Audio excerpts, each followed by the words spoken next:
సినిమాల్లోనే కాదు, రాజకీయాల్లో కూడా ఒక ట్రెండ్ సెట్టర్ పవన్ కళ్యాణ్ గారు అనేసి మరొకసారి ఆయన నిరూపించారు.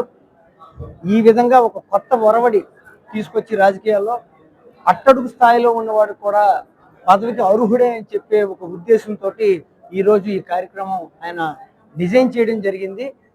ఏదైతే మరి చాలామంది ప్రతి రాజకీయ పార్టీల్లో చాలామంది కష్టపడుతూ ఉంటారు, కానీ వాళ్ళకి సరైన గుర్తింపు రాదు. కానీ జనసేన పార్టీలో అలా జరగకూడదు. ఎవరైతే మొదటి నుంచి కష్టపడుతున్నారో, అర్హులు ఎవరైతే ఉన్నారో వాళ్ళకి తగిన పదవి ఇవ్వాలి అని అంటే గ్రామ స్థాయి, వార్డు స్థాయి వరకు, కింద వరకు అప్లికేషన్ వెళ్ళాలనే ఉద్దేశంతో ఒక టీంని ఆయన ప్రతి పార్లమెంట్కి ఆయన అలాట్ చేయడం జరిగింది. ఆ టీము అందరికీ కూడా, జన సైనికులందరికీ కూడా ఒక సూచన ఇవ్వడం జరుగుతుంది. ఈ రోజు నుంచి 2వ తారీఖు మనం టార్గెట్ పెట్టుకున్నాం. అంటే 3వ తారీఖు అని చెప్పేసి పైన అనౌన్స్ చేశారు ఆల్రెడీ.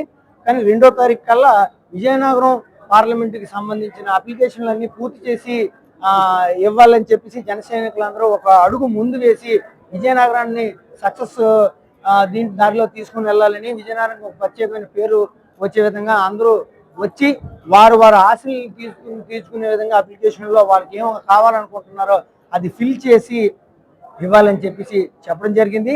అయితే వచ్చేటప్పుడు మాత్రం ఒక పాస్పోర్ట్ సైజ్ ఫోటో ఖచ్చితంగా పట్టుకొని రండి. అలాగే ఏదైతే మీరు జనసేన సభ్యత్వం నమోదు నెంబర్ ఉందో అది కూడా మీరు తీసుకొని రావాలని చెప్పి ప్రతి జన సైనికులకి కూడా పేరు పేరున మేము కోరుకుంటున్నాం. ఇది ఏదైతే ఈ టీం ఇక్కడ ఉన్నదో, ఎవరైతే దేనికి అప్లికేషన్ చేసుకున్నారో అవేవి కూడా బయటికి బహిర్గతం చేయకుండా, ఓన్లీ కేవలం అది మాలోనే పవన్ కళ్యాణ్ గారు మా మీద పెట్టుకున్న నమ్మకాన్ని ఒమ్ము చేయకుండా, ఇవి బయటికి వెళ్ళకుండా సైలెంట్గా చేసుకునే ప్రక్రియ. కాబట్టి జన సైనికులందరూ కూడా ఈ క్రమశిక్షణగా ఏదైతే ఉన్నారో ఆ క్రమశిక్షణ మర్చిపోకుండా, ఈ ఆఫీసు ఏదైతే వాతావరణం ఉన్నదో అది ఖరాబ్ అవ్వకుండా చాలా చక్కగా వచ్చి వాళ్ళ అప్లికేషన్ నింపుకొని మాకు ఇచ్చి వెళ్ళిపోవాలని చెప్పి ప్రతి జన సైనికులు మేము కోరుతూ ఉన్నాం. ఇది 2వ తారీఖు వరకు టార్గెట్ పెట్టుకున్నాం. యాక్చువల్గా 3వ తారీఖు వరకు అని అన్నారు 5 రోజులు. కానీ 2వ తారీఖు కల్లా కంప్లీట్ చేసి విజయనగరం ఫస్ట్గా క్లోజ్ చేసామని చెప్పేసి మేము అధ్యక్షుల వారి దగ్గర అనిపించుకోవడానికి ఒక ప్రయత్నం చేస్తాం.